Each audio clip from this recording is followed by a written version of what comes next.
sourire la vie. Bonsoir à tous, bienvenue dans Dites-moi tout, docteur. Un prélude de la journée mondiale de la drépanocytose, nous la célébrons ici en mode Dites-moi tout, docteur.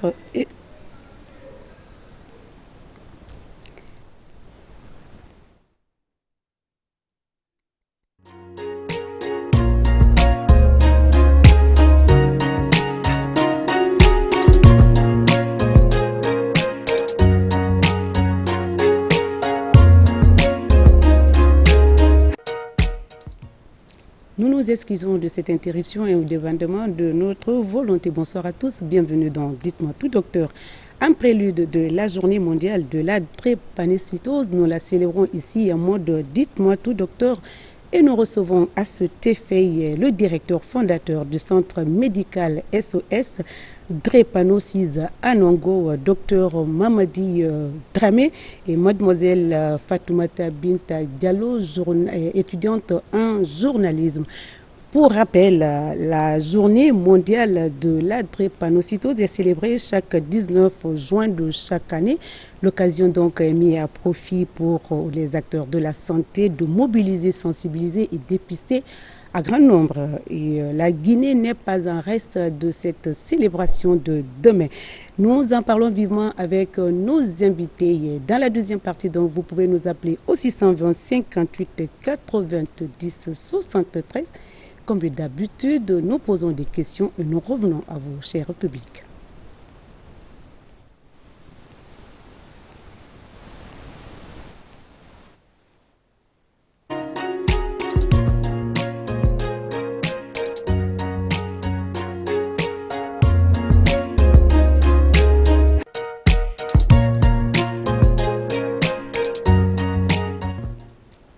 Retour en plateau, merci donc de votre fidélité. Le thème retenu pour aujourd'hui, c'est la célébration de la journée de la drépanocytose et nous avons comme invité docteur Dramé, mademoiselle Fatoumata Binta Diallo, étudiante en journalisme. Elle va se présenter. Ben, c'est le nom, elle dira tout à l'heure la suite. Et docteur, merci donc de nous rejoindre sur ce plateau. Je disais tout à l'heure, le 19 juin est consacré à la célébration de la journée mondiale de la drépanocytose. La Guinée n'est pas en reste, mais vous êtes une structure non gouvernementale, une ONG. Donc, dites-nous comment vous comptez célébrer cette journée avec vos malades et les parents des malades. Merci, madame. Comme vous le dites, le 19 juin, l'humanité célèbre la journée mondiale de lutte contre la drépanocytose. Et ceci depuis l'année 2009. Bien, ça fait 15 ans aujourd'hui. Ça fait bien 15 ans. D'accord. Et cette année, nous voudrions célébrer cette journée sous le thème du dépistage. Pourquoi le dépistage? Puisque c'est aujourd'hui le moyen le plus efficace d'éviter la naissance d'un enfant drépanocytaire au sein d'un couple. Donc, grâce au dépistage, on stoppe donc la drépanocytose. Ceci est très important.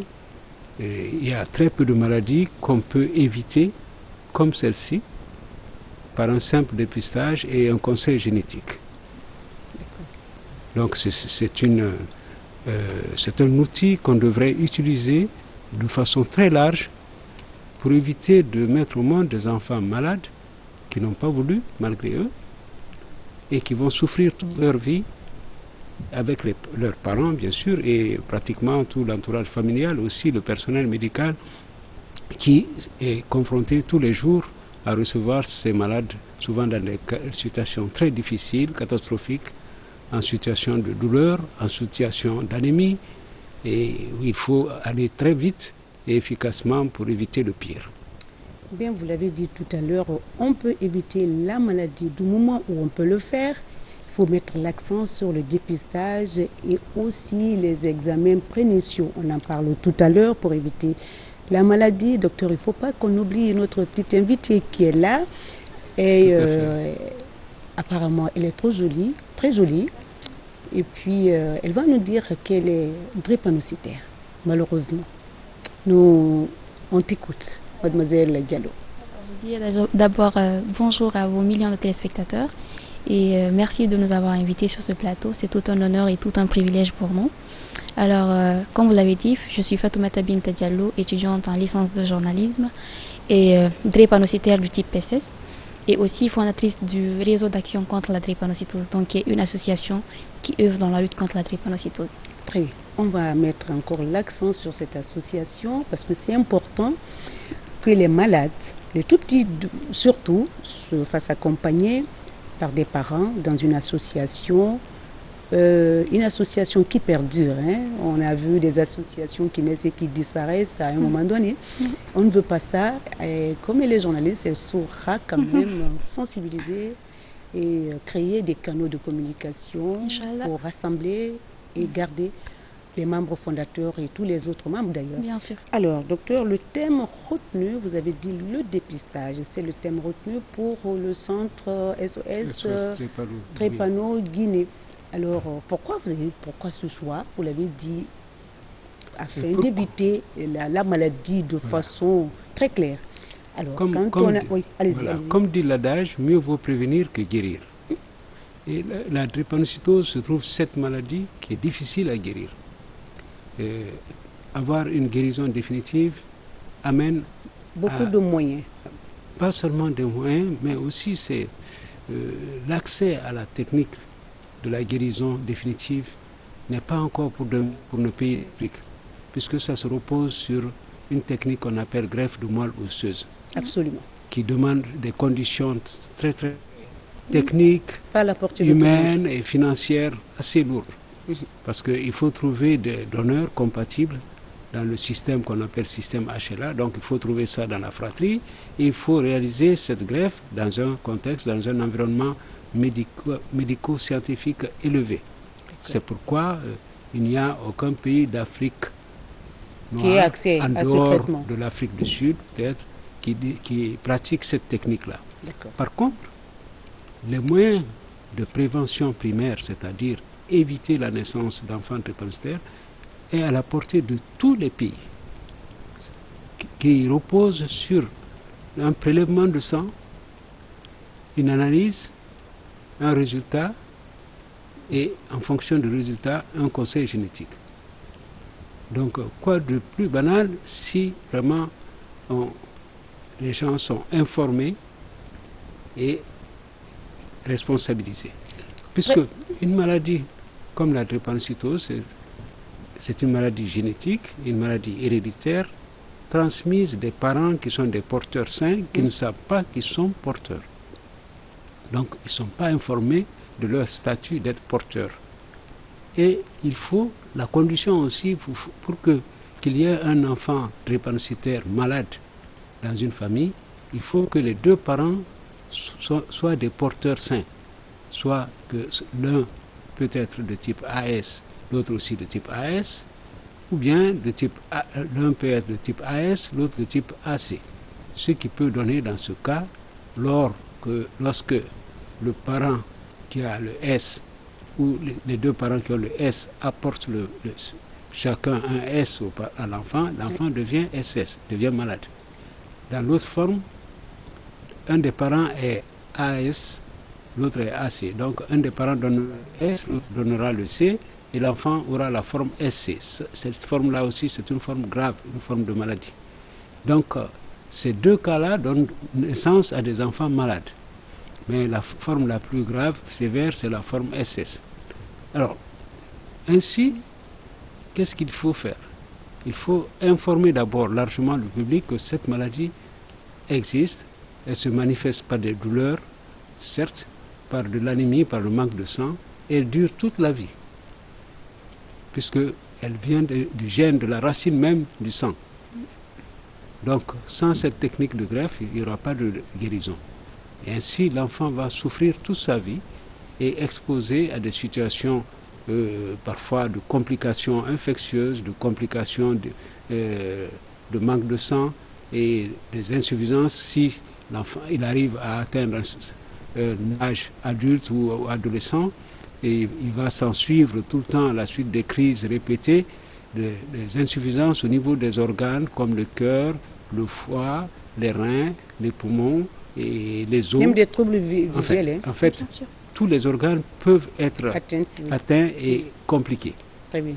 Donc, pour éviter cela, ce qu'il y a de mieux de faire, où tout le monde doit s'investir, à commencer par le législateur qui va mettre en place, qui va quand même voter une loi, ce qui est dans le cadre du bilan prénuptial, inscrire la drépanocytose comme une maladie qui nécessite un dépistage avant le mariage. Absolument. Donc, si ceci est inscrit, il sera ordonné à l'exécutif de donner les moyens à la population de pouvoir accéder à ce dépistage et ainsi les nouveaux couples, les futurs couples pourront aller à il faudra créer des structures de dépistage, former du personnel au dépistage, de laboratoire, des médecins pour le conseil génétique, et ainsi de suite. Donc un couple qui est prêt à se marier, s'ils s'aiment bien, ils aiment aussi, ils aimeraient bien avoir des enfants bien portants, pas des enfants malades. Donc la démarche, c'est simple, ce sera d'aller dans une structure où ils peuvent faire ce dépistage et suivi d'un conseil génétique. Ce conseil leur dira, oui, monsieur, mademoiselle, vous êtes apte à vous marier parce que il n'y a pas de contre-indication. Les deux peuvent être de type hémoglobine normale AA, il n'y a aucun problème. Si un est de type AS, l'autre est AA, il n'y a pas de problème. Si l'un est AC, l'autre est AA, il n'y a pas de problème. Mais si l'un est AS, l'autre est AS, il y a problème. Il y a le risque de faire naître un enfant drépanocytaire. C'est le conseil génétique qui va vous dire le Absolument, couple qui est apte à se marier et le couple non apte. Au vu des résultats du dépistage qui se fait par une technique qu'on appelle électrophorèse. Et le conseil génétique se trouve au laboratoire, là, après les analyses? Le conseil génétique, c'est le médecin. Mais ils sont... c'est qui livre les résultats. Le laboratoire peut être loin du médecin. Le laboratoire peut être dans une structure publique ou privée et faire le prélèvement, mais c'est le médecin qui donne l'ordonnance d'aller faire le dépistage et ils reviennent avec chaque... Il n'est pas obligé qu'ils les fassent ensemble, hein. Chacun peut faire de son côté. Mais cela dépend aussi. Les laboratoires, c'est tous les laboratoires ont cet appareil que vous appelez électrophorèse. Électrophorèse, bien sûr. C'est pas à la portée de tous. Donc, est-ce que le prix aussi... Alors, pourquoi l'implication de l'État? Puisque c'est l'État qui a plus de moyens de mettre en place ces appareils-là dans des structures d'État et où les futurs couples peuvent aller faire le dépistage. Il pourra créer des centres de dépistage et qui seront dotés donc de moyens, d'appareils, de moyens aussi de moyens humains. Il n'y en a pas beaucoup. Voilà. Alors, notre centre, le centre de drépanocytose de Nongo, est doté de cet outil de dépistage. Vous êtes une ONG, vous êtes doté, mais à ce que nous sachions, cet appareil n'est pas dans tous les centres publics. Voilà. Pour le moment, à ce que je sache, il n'y a pas d'appareil d'électrophorèse dans les structures d'État. Oui. Donc, il y en a dans les structures privées. On se rejoint. Alors, ça pose problème. Ça pose problème. Les structures les prix privées ne seront pas... Les structures privées doivent leur financement est à leur prestation. Donc, ce qui fait que l'accès pour certaines populations qui ont très peu de moyens pose problème. Donc, là, c'est l'intervention de l'État qui permettra un large accès à ce dépistage. Ça va être encore, vers la fin, le plaidoyer. C'est vrai que vous, dans votre structure, votre centre, le centre est doté d'un appareil électrophorèse pour faire des analyses pour les futurs couples. Mais vous ne pouvez même pas faire même pour ceux de Nango seulement. Et à plus forte raison pour la République. Pour Grand Conakry, où Oui, voilà. bon, il y a Bon, de plus en plus de laboratoires aussi. commencent à se doter de Il y a cet appareil. privé, oui. Mais à la différence quand même d'autres laboratoires, nous avons un appareil d'électrophorèse qui s'appelle appareil d'électrophorèse par IEF, c'est-à-dire isoélectrofocalisation, qui peut faire le diagnostic néonatal, donc chez le nouveau-né. Et on a l'appareil d'électrophorèse capillaire aussi, on a les deux types d'appareils. Très bien. Donc qui nous permet de faire pour les parents qui veulent savoir très tôt le diagnostic chez leur enfant, chez le nouveau-né ou chez le nourrisson, ils peuvent venir dans notre centre pour faire ce dépistage. Très bien. On continue la journée mondiale prévue demain 19 juin 2023 pour... nous sommes autour de cette table pour sensibiliser la population qui est au centre de Nongo, centre Drépano de Nongo, une journée une journée mondiale oui, qui va être célébrée au centre et tous les Guinéens, en tout cas tous ceux qui seront disponibles, de s'y rendre, de se convier et puis de se faire dépister gratuitement. Tout à fait. Vous avez dit un certain nombre. Au début, on avait pensé pour inciter les gens, les 100 premiers, comment dirais-je, réserver aux premiers ou 100 premiers venus de jeunes. Il faut dire aussi que la tranche d'âge est limitée. Elle est limitée pour les jeunes âgés de 18 à 30 ans. Okay. Alors, le dépistage est réservé pour ceci. Pour cette journée. Le nombre, vous avez dit, c'était combien prévu gratuitement? Au départ, on avait dit 100 personnes, mais aujourd'hui, on est à même de faire le dépistage sur tous ceux qui veulent se faire dépister, qui sont âgés entre 18 et 30 ans et qui ne sont pas encore mariés. Okay. Voilà. C'est une journée qui va être... Et ce sera, ce ne sera pas seulement pour la journée mondiale, ce sera étalé sur toute la semaine, du 19 au 24. La journée, le 19 étant la journée de célébration mondiale, mais vous allez consacrer la semaine au dépistage. Le dépistage, mais aussi à l'information du public sur la maladie, sur la transmission. Vous avez commencé ça depuis hier, hein? Pardon? Vous avez commencé... Alors, nous avons commencé la campagne de sensibilisation par une caravane à laquelle a assisté d'ailleurs Mademoiselle Diallo. Donc, qui a sillonné quelques rues de la commune de Ratoma et de Matoto. Et puis, on continuera toujours cette caravane qui continue jusqu'à... Non, la caravane, c'était pour hier. Pour hier, le lancement. On utilisera d'autres canaux de communication, notamment, pour sensibiliser. Pourquoi pas, la radio, la télévision. D'accord. Pour certains certains sites aussi. Hein, tout à fait. Durant la semaine. Alors, mademoiselle nous a dit tout à l'heure qu'elle est drépanocytaire SS. Du type SS, oui. Elle est responsable d'un réseau au sein de l'université ou au sein du centre? Pas au sein de l'université et pas aussi au sein du centre. Donc, c'est une association qui est ouverte à tout le monde, c'est-à-dire drépano, amis drépano et parents drépano. Parce qu'on suppose que oui, c'est nous qui souffrons, mais les gens qui sont autour de nous, notre entourage souffre aussi. Également. Donc, on n'a pas exclu ça, on n'a pas décidé de restreindre cette association. Donc, elle se veut réunir tout le monde, disons. Voilà. Alors, on a parlé de cette maladie douloureuse, dangereuse, parfois mortelle. Si les précautions ne s'y prêtent pas, si on ne met pas les dispositions, certains peuvent en mourir. Demoiselle Diallo, racontez-nous un tout petit peu comment vous vivez avec la maladie. Alors, il faut savoir que c'est une très grosse question et ce n'est pas évident de vraiment vivre avec cette maladie parce que, comme on le dit, c'est la maladie de l'ignorance, la maladie de l'appauvrissement. Je me permets de le dire parce que la drépanocytose s'en fout que vous soyez beau, que vous soyez belle, que vous soyez pauvre, que vous soyez riche. Donc quand elle est là, elle est vraiment là et ça va être difficile. Alors moi, on a su que j'étais drépanocytaire à l'âge de 7 mois, donc très tôt. Maman, elle a eu la chance de vraiment connaître ce que c'était. Donc elle a vraiment décidé de s'armer très tôt. Donc moi, j'ai grandi dans la logique sachant que voilà, enfant drépanocytaire, dans ma tête, je savais ce que je devais faire et ce que je ne devais pas faire.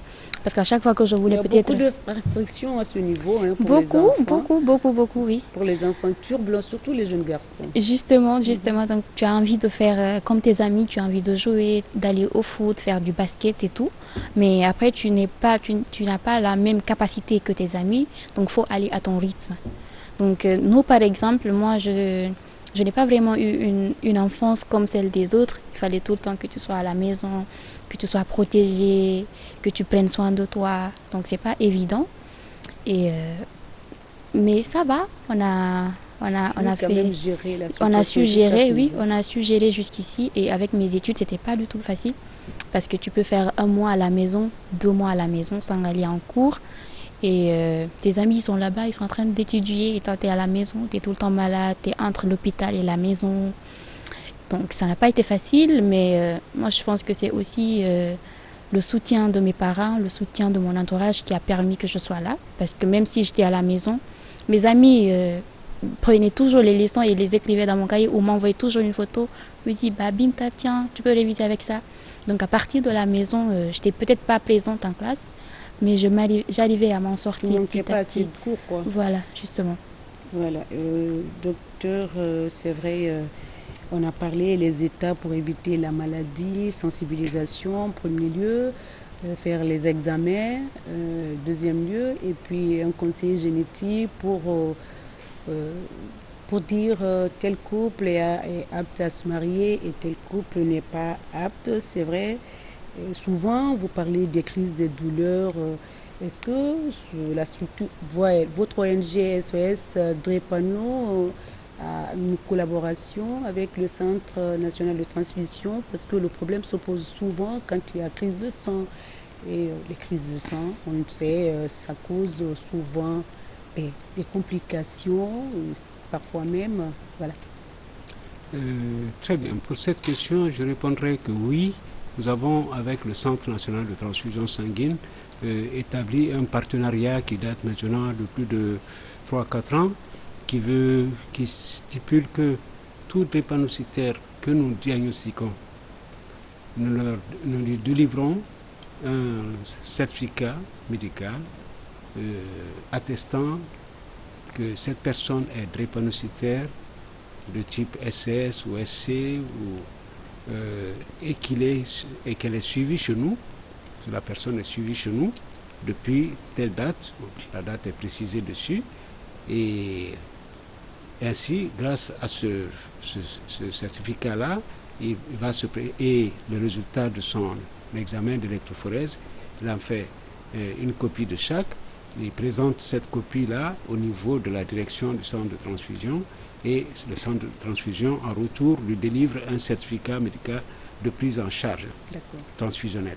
Okay. Ainsi que chaque fois qu'il aura besoin d'être transfusé, quand les parents présentent ce certificat, le centre, peu qu'ils ont du sang aussi, délivre gratuitement le sang, sauf la partie les frais annexes uniquement qui font l'ordre de, je ne sais pas, moins de 20 000 francs quand même. C'est pas beaucoup. Et puis, rapidement, le malade avec cette poche de sang peut être transfusé dans la structure où elle est hospitalisée. Donc on a de très bons rapports par rapport à ça. Okay. Et cela m'amène à demander aux parents, lorsque chaque fois qu'on leur a délivré ce certificat, qu'ils ne tardent pas, parce que souvent certains aussi tardent d'aller parce que l'enfant n'est pas malade. Hein, et après, un jour, ils se retrouvent dans une situation où l'enfant a besoin de sang, ils n'ont pas le certificat. Et bon, souvent, ça pose problème. Ils présentent, ils rencontrent des difficultés. Très bien. Voilà. Prise en charge transfusionnaire, c'est réglé, mais prise en charge des malades dans le centre, dans votre centre, en tant qu'ONG, est-ce que les moyens sont mis à votre disposition pour prendre en charge effectivement tous les malades que vous recevez? Alors, donc, il y a deux définitions de la prise en charge. La prise en charge médicale veut dire quoi? C'est d'accueillir un malade, assurer sa consultation, s'il y a des examens, assurer ses examens et le suivre. C'est ça la prise en charge médicale. Et c'est différent de la prise en charge financière ou autre, ou matérielle. Nous n'avons pas le moyen de prendre en charge financièrement les drépanocytaires, puisque nous vivons grâce aux recettes générées par nos activités. Mais qu'à cela ne tienne, lorsque nous recevons des patients qui sont indigents, ou disons de familles qui ont avec des moyens très très limités ou pas du tout, nous les prenons en charge. Nous tenons compte de leurs moyens. S'ils ne peuvent pas payer la consultation, on ne les fait pas payer. On a un cachet gratuit qu'on met sur le bulletin. Et on a ceci depuis le début de nos activités, puisque nous sommes une ONG à but non lucratif. Nous ne sommes pas là pour faire des bénéfices, nous sommes là pour justement faire en sorte que tous les malades de quelque origine, que ce soit financière, que ce soit, et qu'ils puissent bénéficier des soins. Donc il y a, je peux dire aussi depuis quelques mois, depuis la mise en place d'un fonds de développement social et d'indigence, cela a apporté quand même beaucoup de soulagement aux drépanocytaires et qui viennent accompagnés d'un assistant et d'une fiche de prise en charge. Ceux-là aussi, on les prend en charge et on attend d'être remboursés par le fonds. Voilà. Donc, sur ce, il y a un début d'avancée dans la prise en charge des drépanocytaires au niveau, étatique. Et nous saluons cette initiative. Maintenant, vous avez tout à l'heure parlé à mademoiselle Gallo, comment elle vit sa drépanocytose. Je voudrais profiter de ce plateau pour exprimer quand même les difficultés que les élèves et étudiants drépanocytaires rencontrent au cours des périodes d'examen. Pendant ces semaines d'examen, de brevet et maintenant du bac, nous avons reçu pas mal d'élèves en plein examen ou au début ou vers la fin, d'autres qui n'ont pas pu d'ailleurs continuer ces épreuves à cause des crises. Et ceci parce que souvent c'est une période de stress, d'effort physique intense. Et donc, malheureusement, ce qui arrive, parce que nous avons une élève qui a passé maintenant la deuxième fois son brevet, et chaque fois, c'est la deuxième année, chaque fois, pendant la période, elle tombe en crise et elle n'est pas arrivée à finir. Donc, ce serait un appel que je lancerai au niveau surtout de la médecine scolaire, de pouvoir, et même aussi au niveau du ministère de l'Éducation, de pouvoir mettre en place un aménagement, voire une session de rattrapage pour ces élèves qui ont souvent passé de bonnes années, toute une année à travailler, et qui ne sont pas si inintelligents que ça mais qui perdent tout à fait, ils échouent. Ça se passe ailleurs. Voilà. Alors, vous avez parlé, vous n'avez pas assez de moyens pour prendre en charge tous les malades. Alors, qui vous accompagne en tant qu'ONG? Qui sont vos partenaires locaux et vos partenaires étrangers? Voilà, on va donner après la parole à mademoiselle Diallo pour nous dire comment ce réseau fonctionne également. Merci beaucoup pour cette question. Depuis que nous fonctionnons, nous avons bénéficié d'abord de la construction de ce bâtiment R+1 grâce au leadership d'un mécène français qui a demandé au niveau de Mira, à travers leur société GAC, qui a construit le bâtiment. Maintenant, ça c'est le bâtiment, nous l'avons intégré en 2018, février. Avant ça, le fondateur que je suis exerçait dans sa propre maison. On connaît un peu le coin. On vous a rendu visite là-bas. Voilà. Après ça, il a élargi son garage pour en faire un cabinet. Et grâce aussi à comment dirais-je, de solidarité, élargir ce garage. Et ça, c'était jusqu'en 2014. Et en 2017, nous avons pu avoir le financement de la Fondation Pierre Fabre, qui jusqu'à maintenant nous soutient aussi bien dans la formation du personnel, dans l'équipement de laboratoire. Nos appareils, nous les devons à la Fondation Pierre Fabre, que je salue ici, et le fonctionnement, une partie de la pharmacie. Et ainsi, la célébration de cette journée, c'est grâce à l'appui de la Fondation Pierre Fabre que nous le devons. Donc je veux profiter de l'occasion de saluer la direction de la Fondation Pierre Fabre. Pas de structure sur place qui vous accompagne, par exemple, les entreprises haut de gamme? Donc ça c'est, je ne pourrais pas citer tout, mais nous avons, grâce au niveau de la communication, nos panneaux et banderoles ont été fournis gratuitement par une société de la place. Très bien.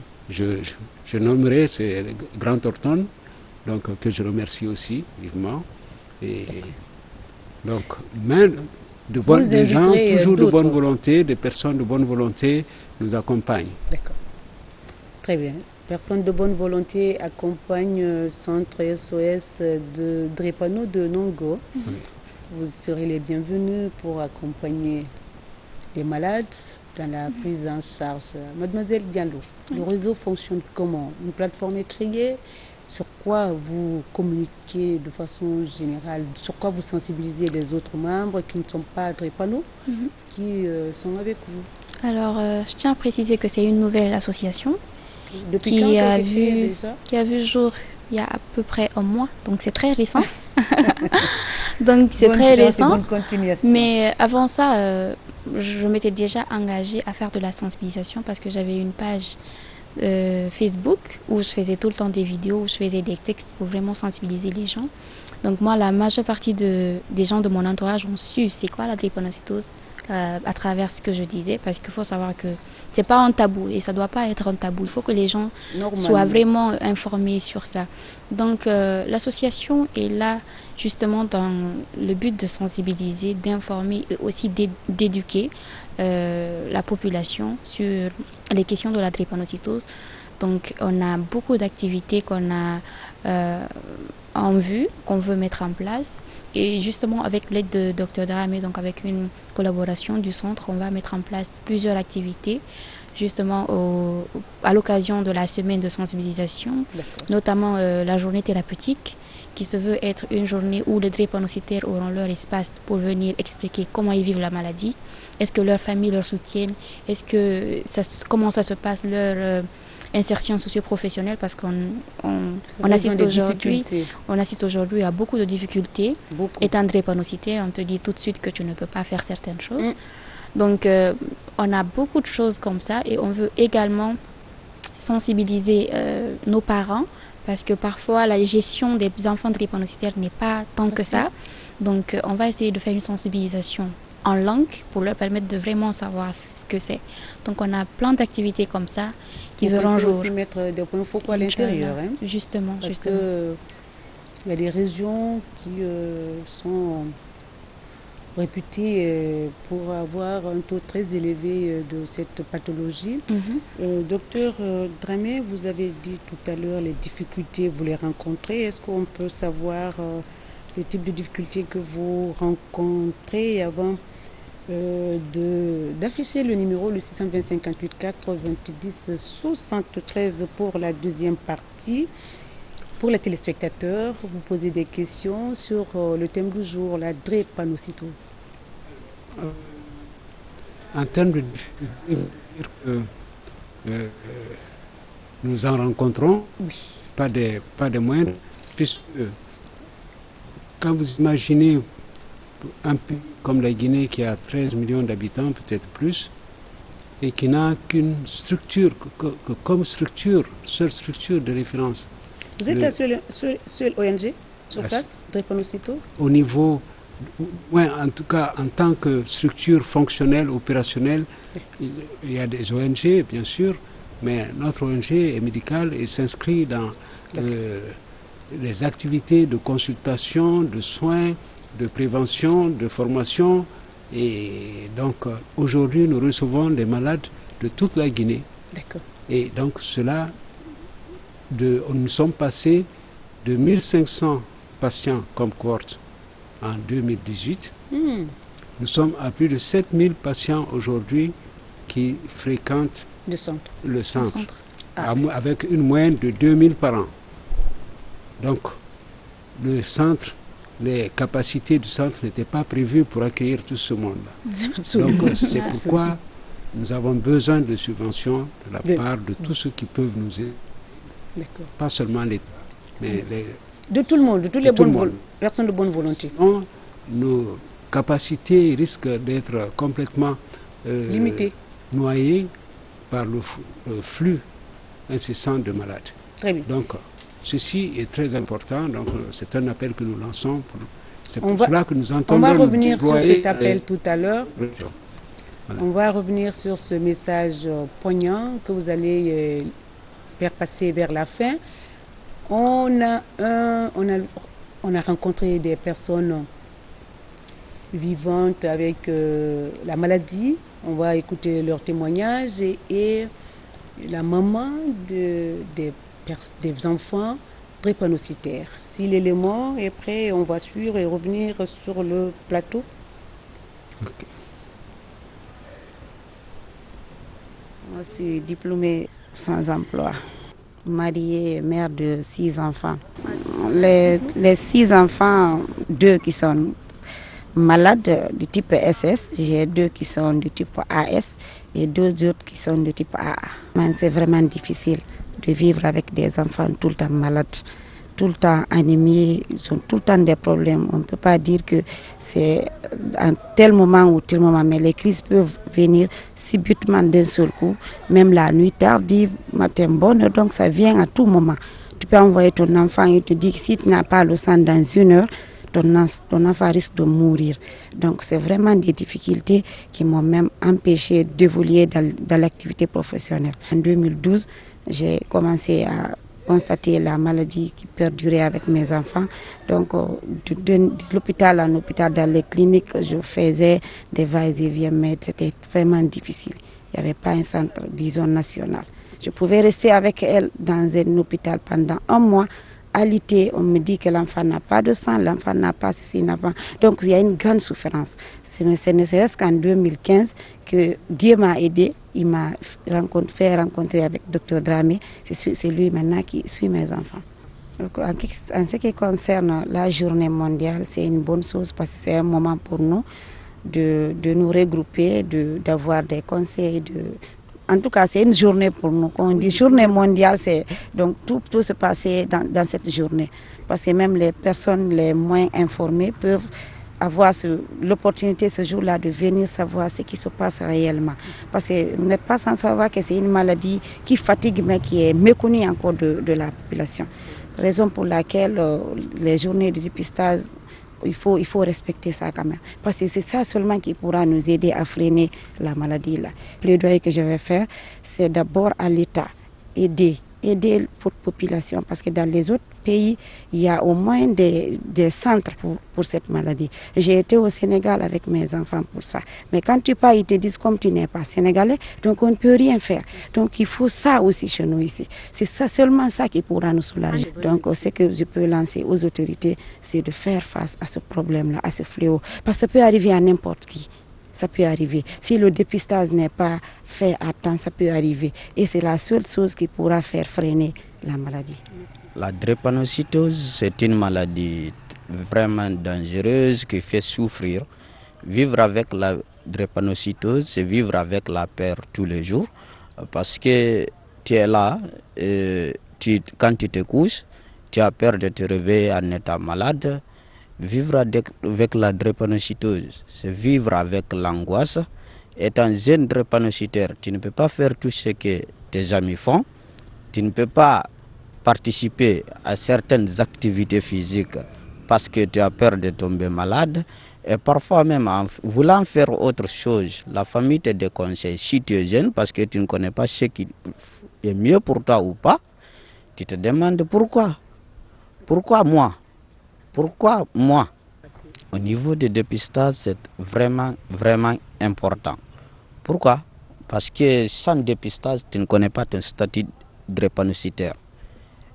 Tu peux te marier tout en étant AS. Si tu te maries à une femme AS, vous aurez forcément un enfant SS. Ou bien tu es SS comme moi, tu te maries avec une femme AS, vous aurez un enfant SS ou plusieurs enfants. Ce qui n'est pas aussi souhaitable. Donc faire le dépistage avant le mariage, c'est la meilleure solution d'éviter la maladie parce qu'elle peut être évitée. Mais en faisant le dépistage. Si nous ne le faisons pas, on se marie à l'aveugle, qu'on ne souhaite pas. Ça arrive à beaucoup d'entre nous parce qu'il n'y a pas de dépistage avant le mariage. Mais là aussi, on peut dire, on peut amener ça à quoi? Parce que les parents ne savaient pas. Si tu étais drépanocytaire, bon, personne ne peut savoir. Il n'y avait pas les moyens. De nos jours, la médecine a évolué. Les choses ont évolué. Donc, tout jeune, normalement, doit aller, surtout si tu sais dans ta famille, il y a la maladie. C'est-à-dire, il y a d'autres, c'est beaucoup répandu. C'est la maladie sanguine la plus répandue au monde. Et surtout en Afrique, donc, il faut aller faire le dépistage avant le mariage. C'est la meilleure solution d'éviter la maladie. La journée mondiale de la drépanocytose est une journée internationale reconnue au niveau de l'ONU. C'est une journée qui est là pour sensibiliser, faire connaître cette maladie sanguine qui est la plus répandue au monde. C'est une journée à l'occasion de laquelle il faut que les acteurs participent à faire connaître la maladie, à sensibiliser et à amener les gens à se dépister. Nous fêtons cette journée, cette année, si Dieu le veut bien, à l'hôpital SOS Drépano-Guinée.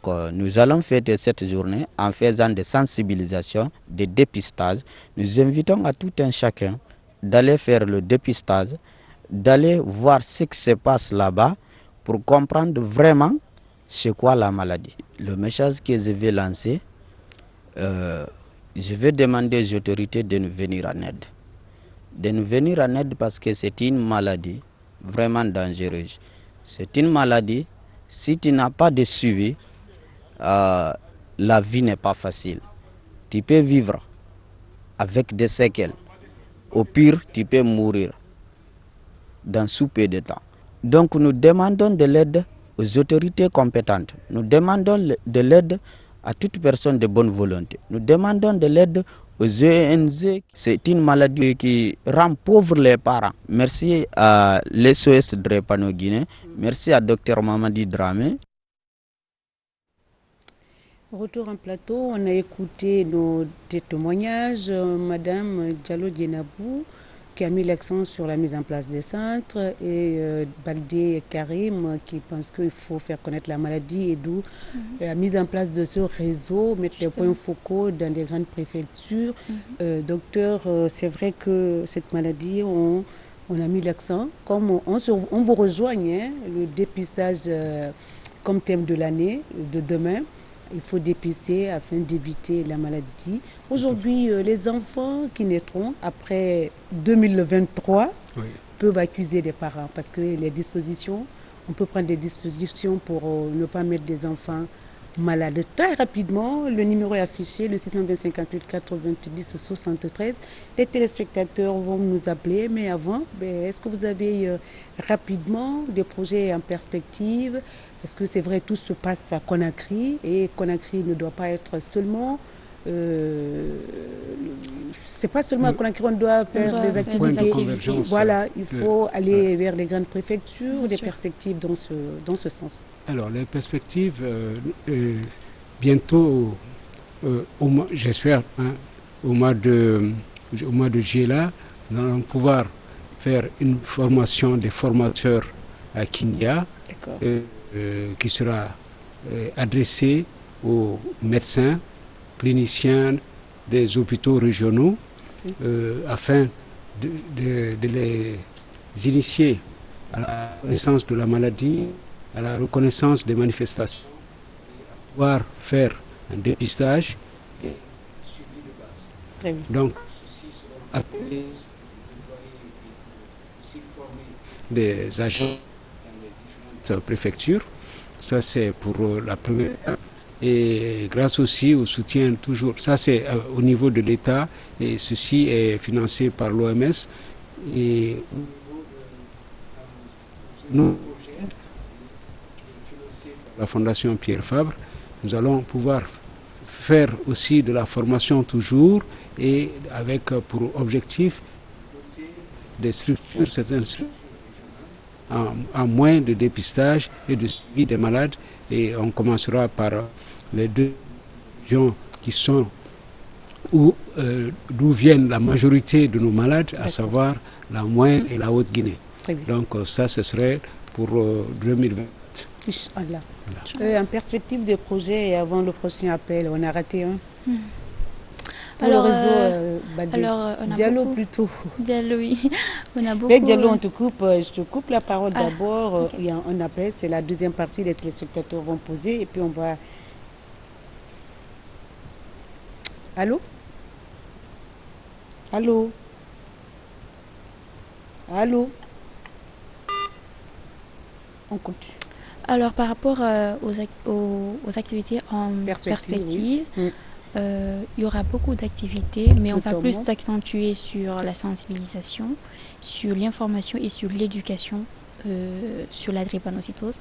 Parce que, comme le docteur l'a dit, quand on sait ce que c'est, on peut facilement l'éviter.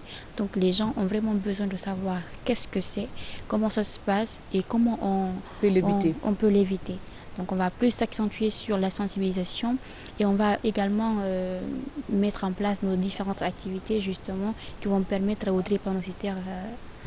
Voilà, ok. Voilà. On y revient tout à l'heure. Allô? Allô? Mais c'est parti. Donc, qui vont permettre aux drépanocytaires d'avoir une épaule et une oreille, justement, pour parler de, de comment ils vivent la chose. Et ensuite, on a aussi des journées qui vont permettre... On va prendre cet appel. Ok.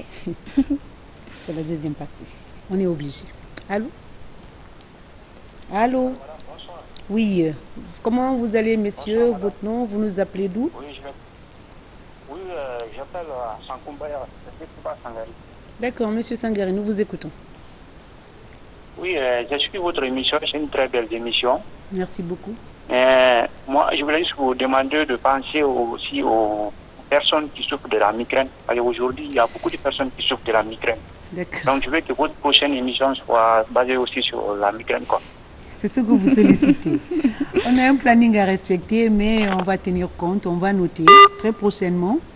On va inviter les spécialistes ici pour nous parler de... En fait, nous tenons compte des suggestions de nos téléspectateurs.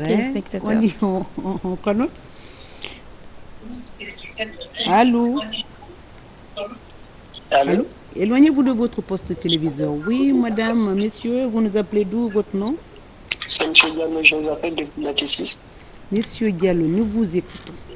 D'accord. C'est juste pour ajouter quelque chose comme grain de sel à ce que Mme Diallo vient de dire comme les activités perceptibles de la journée mondiale de la drépanocytose. Je voudrais à ce que Mme Diallo inclue sur les activités perceptibles qu'ils initient le dépistage des personnes, afin que les personnes puissent savoir les statuts avant de se marier. Je pense que ça peut aller dans la même direction de l'information et l'information, la sensibilisation, ça peut aller, mais avec l'inclusion de la dépistage des personnes, je pense que ça pourrait faire un peu ça là-dessus. C'était juste là. Merci beaucoup. C'est ça déjà précisé que vous faites. Merci à vous et à l'initiative et à Dr Diallo. Merci beaucoup, merci beaucoup. Merci beaucoup. C'est comme ça. Ça permet à Mademoiselle Diallo de rajouter dans son créneau de communication, de sensibilisation, ce que M. Diallo vient de partager avec nous. Bien sûr, il n'y a pas de souci, on tiendra compte de ça. Voilà. C'est noté. Allô? C'est parti. On va peut-être lire certains messages aussi. Il ne faut pas oublier. Allô? Allô? Allô? Allô? Docteur, c'est la deuxième partie. Les téléspectateurs continueront à nous appeler, mais en attendant, de décrocher ou bon, avant un autre appel. Allô, oui? Allô? Allô, oui. Bonsoir, monsieur. Oui, ça va? Très bien. Votre nom, vous nous appelez d'où? C'est par rapport à ma fille qui a la drépanocytose là. On a sérieusement des problèmes. Ok. Elle fait souvent la crise. Ok. Est-ce que l'enfant est suivi dans un centre? Allô? Éloignez-vous de votre poste téléviseur, monsieur, s'il vous plaît. Ok. Est-ce que votre enfant est suivi dans un centre? Oui, elle est suivie. Elle a même une prise en charge à l'hôpital Anaïm de Kamsar. Vous êtes à Kamsar? Ok. Bien, comment l'enfant est suivi? Qu'est-ce que le docteur Dramé peut apporter? Oui. Elle est suivie dans un centre. Ok. Docteur, est-ce que je suis à Kamsar. Oui, l'enfant est suivi à Kamsar avec des spécialistes. Alors, qu'est-ce que vous voulez concrètement? Oui. Elle est suivie dans un centre. Éloignez-vous de votre poste téléviseur, s'il vous plaît. Ok, je me suis éloigné là. Qu'est-ce que vous voulez concrètement? L'enfant est suivi dans un centre et puis vous demandez quoi? Qu'est-ce que vous voulez concrètement? Vraiment souvent, les répétitions des crises, là, même lors des examens, difficilement elle a pu faire. D'accord. Ok, voilà. Docteur, est-ce que sa préoccupation, son enfant, crise répétée, vous l'avez dit, mais l'enfant est suivi dans un centre. Est-ce que ça il n'y a pas d'amélioration? Bon, on ne sait pas. Non, le problème, si l'enfant est suivi dans un centre, soit il a satisfaction. S'il a satisfaction de son suivi, il n'y a pas de problème. Mais s'il y a des questions qu'il assaille, qu'il ne comprend pas, ou il peut se rapprocher de son médecin, se mettre en contact avec notre centre. Okay. Je suis tout à fait disponible pour échanger avec les parents et les malades et les médecins des centres, des hôpitaux. Voilà, tant que travailler en synergie avec les différents. Oui. Alors, est-ce qu'il y a un numéro où on peut communiquer pour ceux qui nous suivent? Il peut appeler au 628. Voilà, 628. 09, combien? 628 09 04 37. Alors, pour ceux qui nous suivent, le 628 09 04 37, au cas où vous sollicitez. Nous échangeons avec beaucoup de patients, de parents et de médecins des hôpitaux régionaux. Voilà. Bien sûr, moi-même, c'était le cas. Ça aide beaucoup déjà. Oui, c'était le cas parce que le médecin, même si tu as conscience de ce qu'il faut faire, ça aide. On prend ce dernier et on clôture. Allô? Allô? Bonsoir. Oui, bonsoir. C'est un enfant, on a besoin des adultes. Des adultes. Alors, on n'a pas pu lire des messages, malheureusement. Docteur, on dit, on va lire quelques. Bonsoir, la radio, je regrette. Je regarde depuis Sangaredi actuellement. Je me nomme Alassane Ba. Ce que Binta raconte là-bas, elle a raison. Lorsqu'on faisait la 9e et la 10e année, à Fofodoro. Lui, c'est mon promotionnaire. Elle pouvait faire 2 à 3 mois sans venir à l'école et je l'encourage, elle et ses amis. Binta était une fille courageuse à l'école lorsqu'on étudiait à Sangaredi, à Fofodoro. Elle n'avait pas le temps de venir à l'école. Elle pouvait tomber des fois, bon, dans la salle, oui, justement. C'est une amie, un professeur, oui. Quelque chose comme ça qui encourage Binta. Voilà. Donc, Binta, félicitations. Merci. Bonsoir, madame, ainsi qu'à vos invités. Où se trouve exactement l'emplacement du centre de drépanocytose de SOS? On a affiché, ou on a en tout cas donné un numéro où on peut appeler le 628 09 04 37. On ne peut plus prendre d'appel, malheureusement. On est pris par le temps. Ben, docteur, rapidement, on est pris par le temps. Binta, rapidement, un dernier message. Alors, on appelle tout le monde, l'État guinéen, les personnes de bonne volonté et le réseau s'appelle comment? Réseau d'action contre la drépanocytose. Donc, on appelle tout le monde, les personnes de bonne volonté, l'État guinéen et toutes les structures qui veulent vraiment aider les drépanocytaires à faire parler leur cœur. Donc, qu'ils entendent nos cris de cœur parce que oui, c'est pas évident. Les autres pays aujourd'hui ont vraiment avancé par rapport à ça. Donc, on a besoin d'aide et on souhaite vraiment de suite favorable par rapport à ça. Et beaucoup de centres spécialisés dans ce sens. Justement. Dans les pays d'à côté, il y en a. Dernier message, docteur, on est pris par le temps. Le message que je voudrais lancer, c'est de demander à toutes les personnes qui nous écoutent de venir nombreux demain à la journée mondiale, célébrer avec nous la journée mondiale de sensibilisation de la lutte contre la drépanocytose. Il s'agira d'informations, de dépistage, mais aussi de plaidoyer pour la prise en charge des drépanocytaires pour éviter surtout la naissance de nouveaux enfants drépanocytaires dans nos familles. Et ceci est important parce que demain, nos enfants vont poser la question à leurs parents: pourquoi vous n'avez pas fait le dépistage avant le mariage? Alors que ça existe, cela est possible et on n'aura dépistage pas raison obligatoire de ne pas faire le avant dépistage le mariage. Dépistage demain au centre SOS de Nongo, c'est le matin à partir de 8h pour toute la journée. Oui, vous êtes toute la semaine.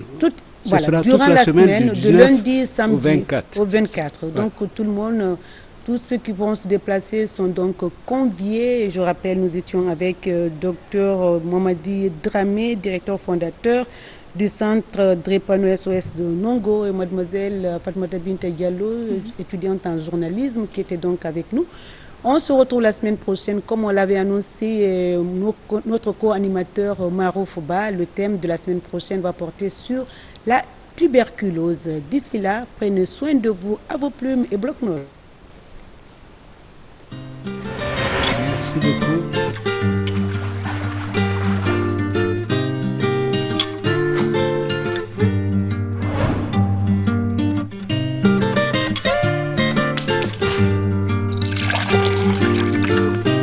Salam. Souriez la vie.